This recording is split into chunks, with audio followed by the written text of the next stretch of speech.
Welcome guys. তো আপনাদের কাছে নতুন ভিডিও নিয়ে চলে এসেছি অনেকদিন পর এখানে ভিডিও আনছি। তো এখানে পুরাণ রিলেটেড তো কথা হবেই। আমি এখানে দিয়েছি অডিও পডকাস্ট। তো এইরকম ধরনের ভিডিও আমি করব, অডিও পডকাস্ট হবে। অডিও পডকাস্ট বলেছি, বাট এখানে ভিডিও পডকাস্টও হবে। অডিও পডকাস্ট আমি ছাড়তাম বলে বলেছি। তো ইউনিক ইনসের নামটা ফেরত এনেছি ইউনিক টক্স থেকে। তো এটাই হচ্ছে কথা। তো আমি এই চ্যানেলে কী কী করবো এটা বলে রাখছি। যা সিনেমা আসবে তার ট্রেলার রিভিউ আমি হয়তো আনতে পারি। সিনেমা রিভিউ যদি পারি তো আমি আনতে পারি, যদি আমি দেখি তো।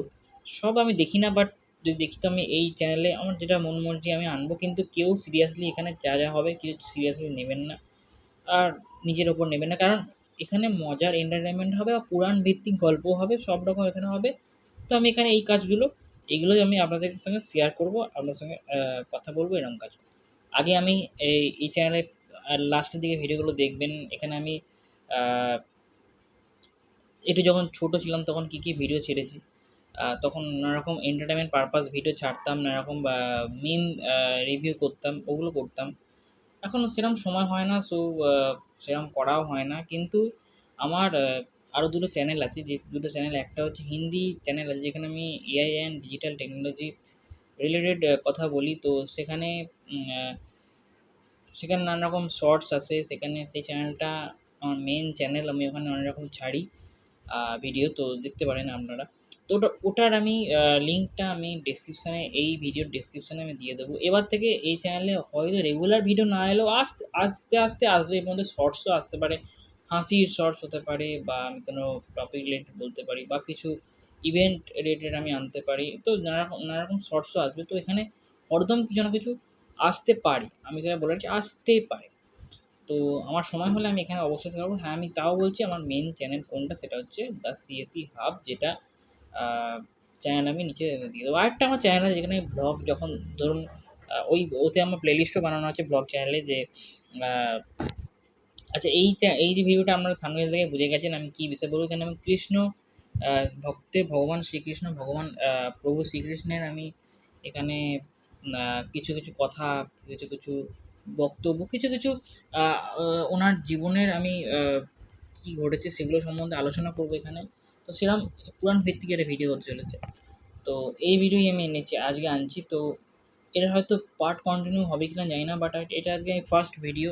তো ভগবানের নাম অনুসারে ভগবানের নাম নিয়ে শুরু করতে হয়। তো আমি ওই জন্যই ভগবানের নাম নিয়ে অনেকদিন পর এখানে এই চ্যানেলে এসেছি বলে আমি ভগবানের নাম নিয়েই এই চ্যানেলটা আমি আবার স্টার্ট করছি নিউ করে। কেননা পুরোনো ভিডিওগুলোতে আমি নানা রকম এন্টারটেনমেন্ট পারপাস করছি, এখানেও এন্টারটেনমেন্ট পারপাসে এখন হবে, কিন্তু এন্টারটেনমেন্টটা অন্যভাবে হবে। মিম রিভিউ বা ওইভাবে ওসব কিছু না। তো এখানে পুরাণ ভিত্তিক আলোচনা, তারপর নানা রকম মুভি রিভিউ ভিত্তিক আলোচনা, নানা রকম বক্তব্য নিয়ে কথা বলা, নানা রকম টপিক নিয়ে কথা বলা, কোনো রকম আপনার গ্রুমিং, আপনি বলতে পারেন যে নানা রকম মোটিভেশন রিলেটেড কথা বলা, নানা রকম কিছুই হতে পারে। তো সেগুলো হবে আস্তে আস্তে আস্তে আস্তে সেগুলো আসবে। তো সেটাই। আর একটা যেটা বললাম, ইউনিক ইনসেন্ট প্রোডাকশন বলে আমার একটা ব্লগ চ্যানেল আছে, যেখানে আমি ব্লগ ছাড়ি, এবং কোথাও বাইরে গেলে আমি সেখানে ব্লগ ছাড়ি। আমি ডেইলি ব্লগ করি না, বাট ওখানে কোনো কোনো জায়গায় বাইরে গেলে ব্লগ ছাড়ি, বেড়াতে গেলে ব্লগ ছাড়ি। আর সর্বোত্তম যে কথাটা সেটা হচ্ছে, আমি দুর্গা পুজো, কালী পুজো এগুলো হলে তার আমি ডেইলি ব্লগস আনি। দুর্গা পুজোতে কী কী হলো আমার সঙ্গে ডেইলি করে আমি পরের দিন বা সেদিন রাত্রিরে আমি এই ব্লগটা ছেড়ে দিই। মানে ধরুন পঞ্চমী দিন আমি যা যা করলাম, চতুর্থ দিন যেটা করলাম, আমি সেদিনকে রাত্রিরে ব্লগটা এডিট করে আমি আপনাদেরকে থাম্বনেল সমেত দেখিয়ে দিই।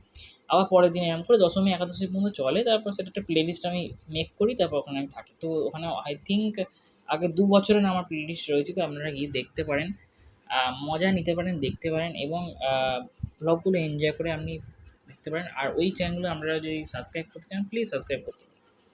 তো ভিডিওটার লেন্থ অনেক এইটা বেড়ে যাবে, বাট আমাকে ভিডিওর লেন্থটা ছোটোর মধ্যে রাখতে হবে। তো আমি এখানে ভগবান শ্রীকৃষ্ণের কথা আমি আহ, আহ, অল্প করে এখানে বলবো, এবং এইটার বিষয় অনেক বড় করে আমি আমি ভিডিও আনবো।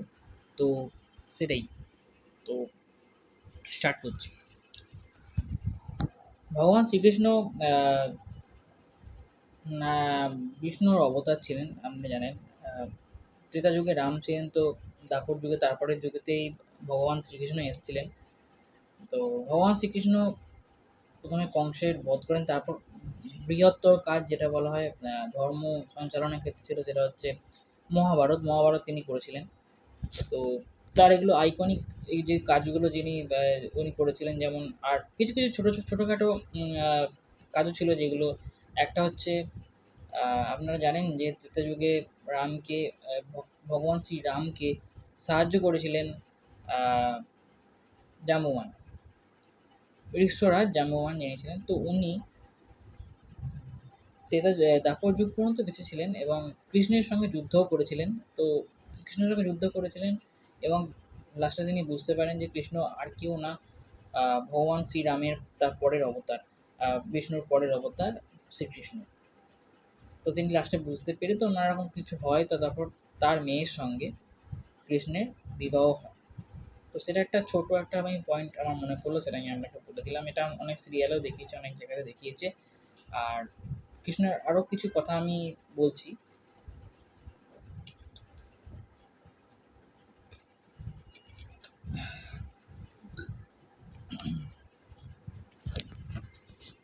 কৃষ্ণের যখন জন্ম হয়েছিল, রাতে জন্ম হয়েছিল জানেন। রাতে জন্ম হওয়ার পর আহ, তার বাবাকে বসুদেবকে তিনি যখন বসুদেবের কোলে ছিলেন, তখন প্রহরীরা সবাই ঘুমিয়ে পড়েছিল, ঘুমিয়ে আচ্ছন্ন হয়ে গেছিলো। সেই সময় দরজা আপনি আপনি খুলে যায়। আমি জন্মের বিবর্তনটা মানে জন্মের যে পুরো ডিটেলসটা আমি আজকে বলে দিচ্ছি, পরে কোনো ভিডিওতে এটার ডিটেল আমি প্লেলিস্ট হয়তো তৈরি হবে এবং তারপর বলবো। সেটা তো এর পরের ভিডিওতে নয়, তার পরে কোনো ভিডিওতে হবে। তো বসুদেবকে তার বাবা যিনি ছিলেন বসুদেব, ওনাকে বিষ্ণু বলে ভগবান বিষ্ণু বলেই দিয়েছিলেন যে আহ, যখন ভগবান জন্মাবেন তখন তারপর ওনাকে নিয়ে কোথায় যেতে হবে, কোনখানে রেখে দিয়ে আসতে হবে, তারপর সেখান থেকে কী কথা সে বলে দিয়েছিল।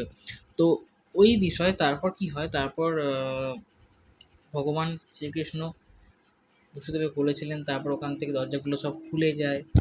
তারপর দরজা খুলে যাওয়ার পর ওখানে দরজা খুলে যাওয়ার পর কী হয় না, দরজা খুলে যাওয়ার পর বসুদেব ওনাকে নিয়ে ওখান থেকে চলে যায় এবং যমুনা যমুনা যখন পার করেন তখন মাথার উপর ছাতার মতো বাসুকী নাগ ছাতার মতো ওপরে সেট দিয়ে, যাতে ভগবানের গায়ে বৃষ্টির জল না পড়ে।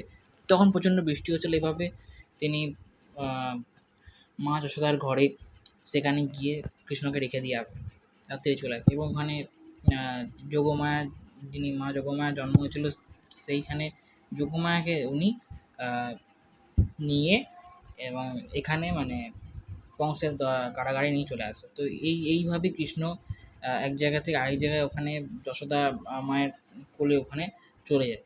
তো এই গল্পটা আজকে আমি বিবর্তনটা যে পুরাণে এই গল্পটুকুই আজকে বলছি, কারণ ভিডিও লেন দেখছি আমি 8 মিনিট হয়ে যাচ্ছে, কিন্তু সেরকম করা যাবে না। ছোটোর মধ্যে ভিডিও করতে হবে, আপনারা কত ভিডিও বড় দেখবেন। তো এই জন্য এইটা ভিডিও, আর এরপর থেকে বললাম কী কী আসবে না আসবে। তো স্টে টিউন থাকুন। Good bye.